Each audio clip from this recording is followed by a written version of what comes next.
अंतरिक्ष में कोई भी आपकी चीख नहीं सुन सकता, लेकिन सिर्फ इसीलिए ध्वनि अंतरिक्ष के निर्वात में यात्रा नहीं कर सकती। इसका मतलब ये नहीं ग्रह और हमारा सूरज शोर नहीं करते। यदि आप उन्हें सुन सके तो वे क्या ध्वनि करेंगे? हम इन जटिल ध्वनियों को कैसे पकड़ सकते हैं और ये ध्वनियाँ ग्रह के बारे में हमारी समझ को कैसे बदल देती? आइए जानते हैं इसी वीडियो में।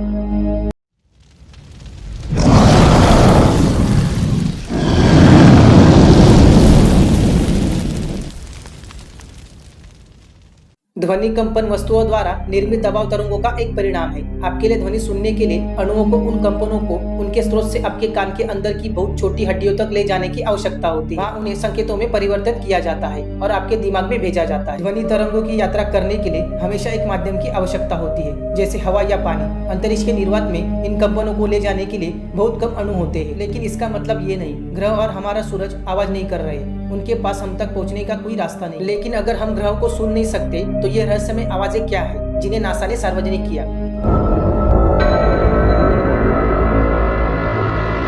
हमारे सौरमंडल में सूरज और ग्रहों में से प्रत्येक का अपना साउंड ट्रैक है, लेकिन ये नहीं जिसकी आप अपेक्षा कर सकते हैं। हमारे ग्रह पड़ोसी विभिन्न आवृत्तियों पर विद्युत चुंबकीय तरंगों का उत्सर्जन करते हैं। रेडियो तरंगे विद्युत चुंबकीय तरंग का एक रूप है और कोई भी खगोलीय पिंड जिसमें चुंबकीय क्षेत्र होता है उन्हें उत्पन्न कर सकता है। इन्हें उपग्रह या अंतरिक्ष जहाज द्वारा रिकॉर्ड किया जा सकता है। यह विद्युत चुंबकीय है जिसे नासा कैप्चर कर रहा है और ध्वनि में अनुवाद कर रहा है। ये वही तरीका है जैसे कि आपने लाल जैसे रंग को एक ध्वनि में और नीले रंग को दूसरे ध्वनि में अनुवाद किया है, लेकिन रिकॉर्डिंग में कैद की गई आवाजें अभी भी मानव को नहीं सुनाई देती है। उनकी आवृत्ति अभी भी बहुत अधिक है, इसीलिए नासा द्वारा प्रकाशित संस्करणों को धीमा कर दिया गया और अब कम आवृत्ति पर हमारे सौरमंडल के अजीब भयानक स्वर सुन सकते हैं। आइए हमारे सौरमंडल से सबसे ऊर्जावान वस्तु सूरज से शुरू करते हैं। सौर सामग्री की विशाल नदियां लगातार उसके अंदर घूम रही है और उछल रही है। वैज्ञानिकों ने उस ऊर्जा का अनुवाद किसी ऐसी चीज में किया जो सुखदायक ध्यान की तरह लगती है। तो अपनी आंखें बंद करो और उस निरंतर गुनगुनाहट को सोख लो।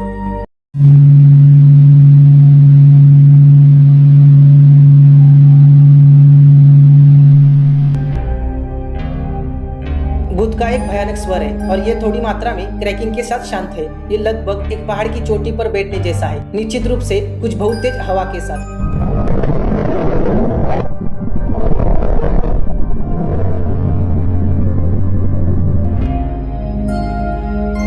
शुक्र की ध्वनियाँ गहरी और धात्विक है। एक ड्रोनिंग लगभग एक पुराने खाली औद्योगिक स्थान के माध्यम से एक जलपरी की तरह।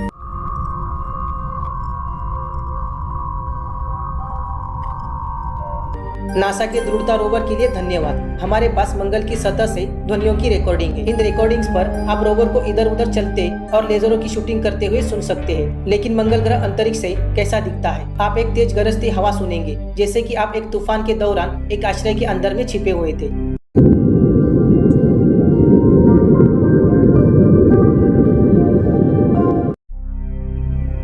बृहस्पति एक तेज ग्रह है। ये ग्रह और उसके चंद्रमाओं के बीच बातचीत के परिणाम स्वरूप तीव्र रेडियो तूफान के कारण है। अंतरिक्ष यान जूनो की रिकॉर्डिंग धनुष्य के झटके की तरह लगने वाली आवाज को पकड़ लेती है। ये संक्रमण बिंदु है जहाँ सौर हवाएं बृहस्पति के चुंबक मंडल से टकराती है। ध्वनियाँ अचानक ऊंची ऊंची से गहरी और नीची उफान पर गिरती है।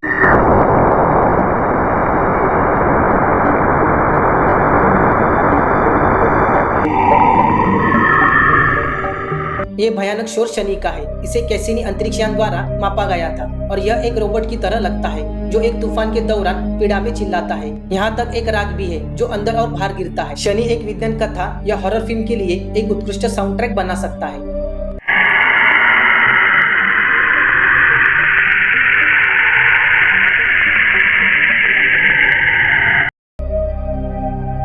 यूरेनस कुछ गंभीर रूप से तेज हवा की तरह लगता है, लगभग वैसा ही जैसा आप सुनेंगे यदि आप अपने सिर को जेट विमान से मंडराती गति से बाहर निकाल दे, लेकिन ऐसा मत करो।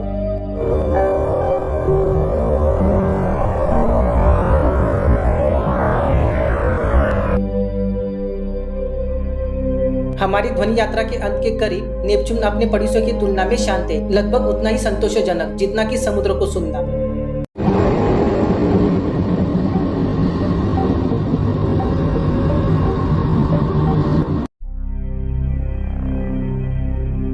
और जबकि प्लूटो एक ग्रह नहीं, आप ये सुनने का मौका नहीं गंवाना चाहेंगे। ये कैसा है? ये भयानक स्वर आपको चर्च की घंटियों की याद दिला सकता है। इसे कुछ पारंपरिक विज्ञानफाई ध्वनियों के साथ मिलाए और आपको लगभग धार्मिक अनुभव प्राप्त होगा।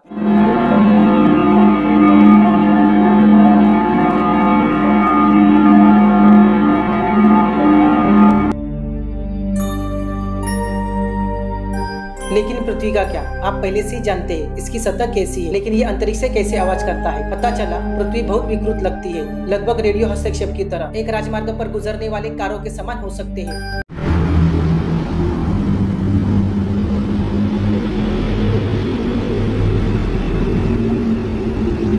लेकिन हम इंसानों के पास जिस ग्रह पर हम रहते हैं उसे बदलने का एक तरीका है। शायद एक दिन हम मंगल ग्रह पर जाएंगे और इस पर 100 साल बाद हम इसकी धुन भी बदल देंगे। यदि आप ग्रहों को सुन सकते हैं तो क्या होगा, इसके बारे में हमने आपको पूरे विस्तार से बता दिया है। वीडियो अच्छा लगे तो लाइक करें, शेयर करें और सब्सक्राइब करें। हम जल्द मिलेंगे अगले वीडियो में, तब तक के लिए बाय।